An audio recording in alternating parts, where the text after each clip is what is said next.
Hi, I'm Time staff writer Raisa Bruner, and I'm joined today by climate activist Alexandria Villaseñor, founder of Earth Uprising and co-founder of the U.S. Youth Climate Strike. Welcome to TIME100 Talks. Hi, thank you for having me here today. So, Alexandria, you started striking in front of the UN headquarters in New York when you were just 13 years old, and it's been 2 years. Has the response to your work and to what youth activists have done in the past 2 years changed? Do you feel like people are being more receptive to your message these days? Yes, so I first got involved in climate action after I started school striking every Friday on December 14th of 2018 in front of the United Nations headquarters. And I ended up striking every Friday for over a year, all the way up until March when the pandemic first started. And so since then, I've moved a lot of my activism online, but I've seen a lot change, I think, in awareness. So all of last year, youth activists had our global climate strikes that we planned for in solidarity with the Fridays for Future movement. And so over the span of a year, we had 4 global climate strikes, and more particularly, on September 20th of 2019, we had a climate strike, an international one, where 7 million people went out and protested on the streets throughout that entire week. And so what I've really seen change is, even though we have lacked on the policy side with what we need for climate action, I've really seen the awareness and the public acknowledgement of climate change than it was a couple years ago. So, yeah, what do you think are some of the biggest wins and what are some of the biggest frustrations you still have right now? We've gotten a lot of wins in the youth climate movement, and I think that one of the more particular ones is in New York City. We ended up protesting, and we got a New York City climate emergency from one of the school strikes that we were doing, and so we were really pushing for that. And then we also ended up getting the New York State Climate Leadership and Community Protection Act passed as well. And that was because youth activists were pushing for action in the state. So all of these wins are very incredible. And I think that that is one thing that we look towards. We look towards the wins as examples as to what we need to continue doing and show examples to other areas and other countries on what they need to do. Another win that I saw as well was during these past debates. So my organization, Earth Uprising, we ended up having this petition that we had people signed, and we ended up getting over 100,000 signatures on it, where we were demanding that climate change had a spot on the national stage during the debates. And we got climate change on there. They actually brought climate change and asked climate questions. And so that was a really big win for us. And I think that it's important that we are consistently showing that climate change is one of the #1 issues that we have.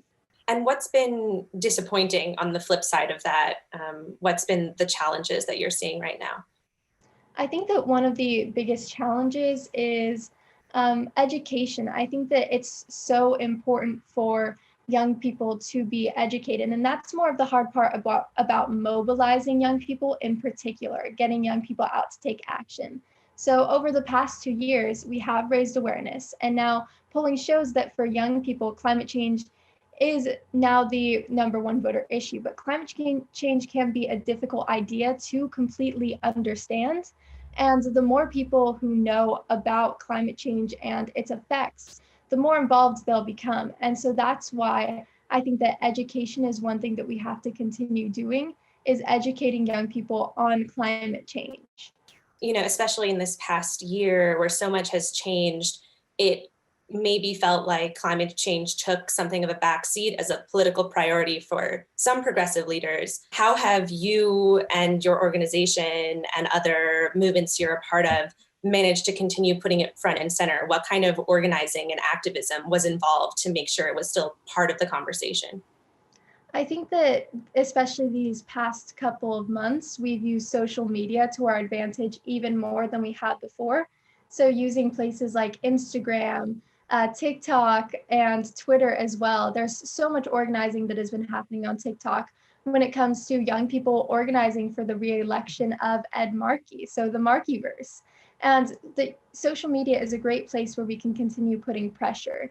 And so one place that there was a lot of pressure on was of course, this new administration, so Joe Biden, upcoming to that election, I was doing a lot of work when it came to getting out the vote.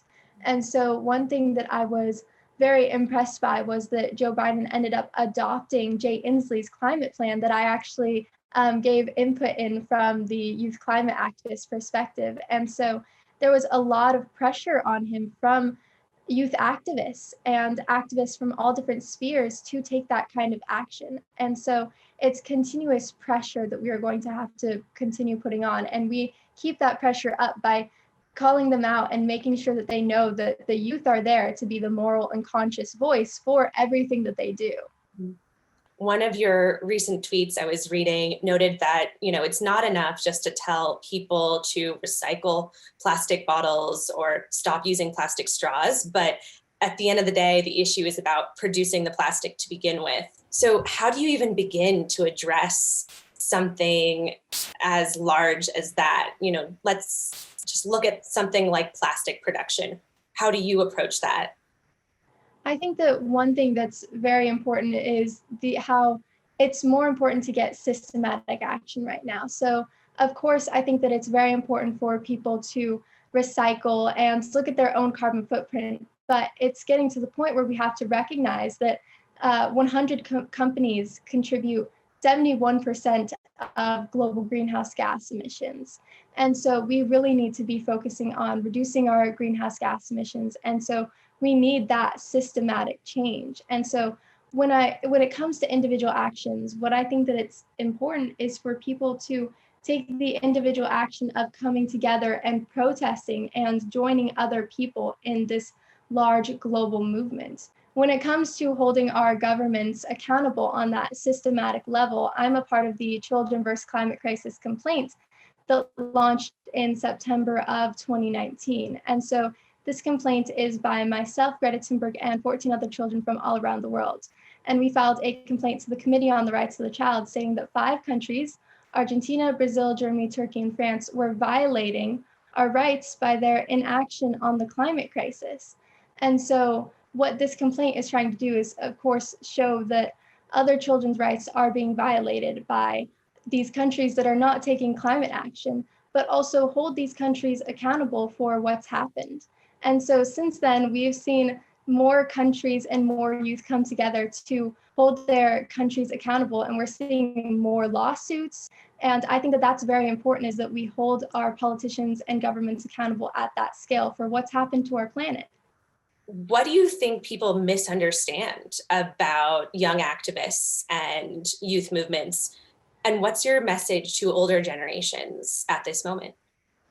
I think that what a lot of people misunderstand is, first of all, there's a lot of pressure that's placed on youth activists, where there'll be adults who come to us and say, you are the reason that we have hope and you're going to save us all.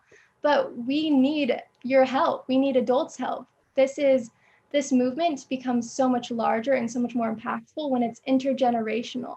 And so I think that what advice I give to older generations and adult allies is to join our movement and support us, back us up with everything that we do, because we need that support and that amplification as well. I always tell them to be a fan of the youth climate movement. And so F stands for fund, because there's a lot of youth activists who get involved in this, and we end up funding our own protests and doing a lot of work out of pocket. But when it comes to amplifying the voices that really need to be heard, and those who are most impacted by the climate crisis, then there's this economic divide that starts to happen, where those who are able to go speak places because they have the resources are heard more than the ones who are really being impacted. So funding is so important to help support us and make this movement not burn out. And then A stands for amplify. So there's a lot of adults who are in spaces that youth activists aren't really in yet. So amplification in every room that they're in, amplification through social media to make our message get out there to different areas. And then the last one, N stands for narrate. And so narrate your climate story. How are you being impacted by the climate crisis? Because when you see what's happening in your own community, then it makes you feel motivated to go take climate action. And when you share your climate story as well, then people start to be more receptive. So I always say, be a fan of the youth climate movement. And now, looking ahead to 2021, what's your biggest priority for the year ahead? I think that 2021 is the year for action. So this past year, the Decade for Action was launched, and this action was put on a little bit of a halt because of the pandemic where everybody started moving online. But we did end up learning a lot. I think that when everyone started moving our actions online, it gave us this reflection period where we got to reflect on what's happened and what made our movement create change. And so from that reflection going forward, it gives us this insight for what our movement needs to look like. So our movement needs to amplify those being impacted the most by the climate crisis, communities of color, indigenous people, and then also become more intergenerational than ever. And so this upcoming year, I see the youth climate movement growing. And also we have COP26 coming up in Glasgow. And so COP26 is very important because it's basically where the Paris Agreement, all of the countries that signed on to that, their homework is due at this COP. And so you can expect that people are going to be there making sure that they take climate action at this COP.